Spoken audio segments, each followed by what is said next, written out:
that to match their book of business. And we kind of figured out what.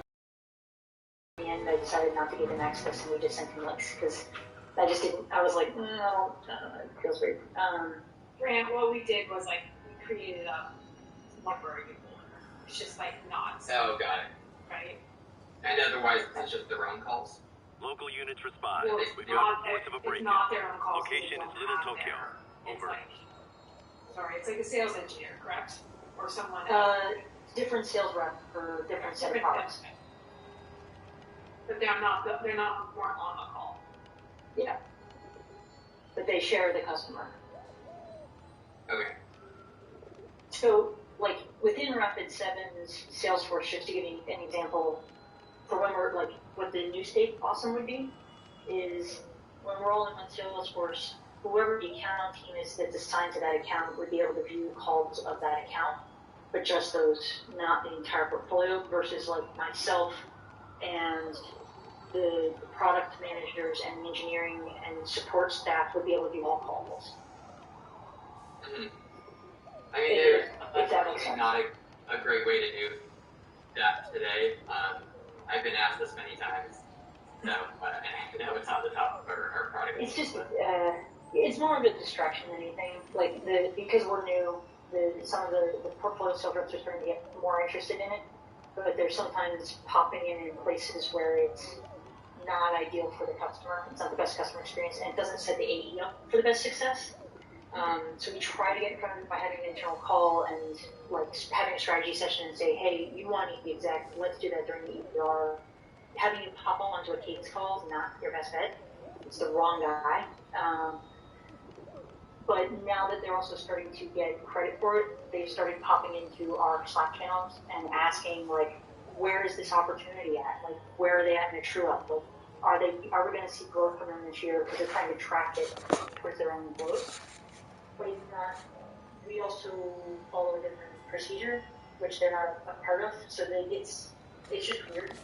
Not bad, just different and weird. And we've been able to communicate with teams trying to get ahead of it, but it caught us off guard because originally we had a bunch of AEs hitting us up asking about customers that hadn't talked to us before. Because I guess there was also a shift in books, like accounts were reassigned and there's a portfolio realignment.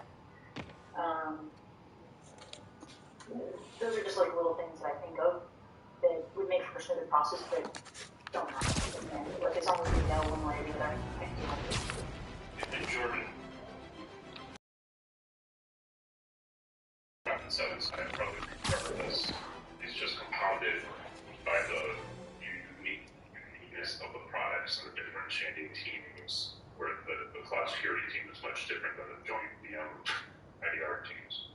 Yeah, and I know talking to, I think it was the CS leadership, they said that they're not using Gong at all right now. I guess there was one misunderstanding with a customer a while back, and they kind of shut that program down on their side for a while, but my team absolutely loves it, and is like, don't take my Gong away. So we've been trying ways with those, because some of our larger enterprise accounts product and one other product, as well as multiple AEs, depending on where they are. So we try to be as transparent and open communication as we can with all of them, and so we have a tendency to share as much of this stuff as they're willing to take. But we also want to make sure we're following, or makes the most sense process procedure-wise. Because sometimes right now, because we're not in the same systems, we don't always know when these folks randomly DMS, like who they are and why they're asking, what they're asking. I usually have to hunt it down a little bit first. But it's been super helpful. So whatever makes the most sense for you guys. It sounds like you don't want to go first, but at the same time, it's something that would be better if we went earlier, because otherwise I think we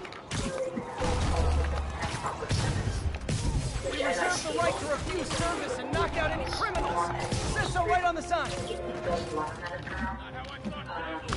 They started to figure out the transcription search. Like if we're trying to figure out how many communities, they're in the big amount. And it sounds like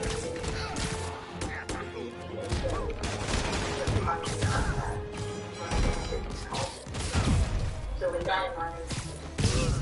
I can work with our engineering team to see if there would be a way to get the account name and the call title. Since the IDs are going to be different from one Salesforce to another, and that's how we make the link at the end of the day. When the calls are uploaded via the APIs, would a definition would be able to link it to a Hope Salesforce crime would decline post-Fist. directly, but Might have been too optimistic. we can try to see if there's a way to maybe have the name of the host and the name of the account. Gotta split before the cops get here. That's I don't know how honestly they'll react to me. enough that we would be able to. It would save us a lot. Put it that way. Because we have other ways of tracking that stuff, so folks would know this customer's associated with this CM. If I search for those, I can pull up most of their call history, even if it's not perfect. The EBRs are the biggest thing because they have the most strategic conversations.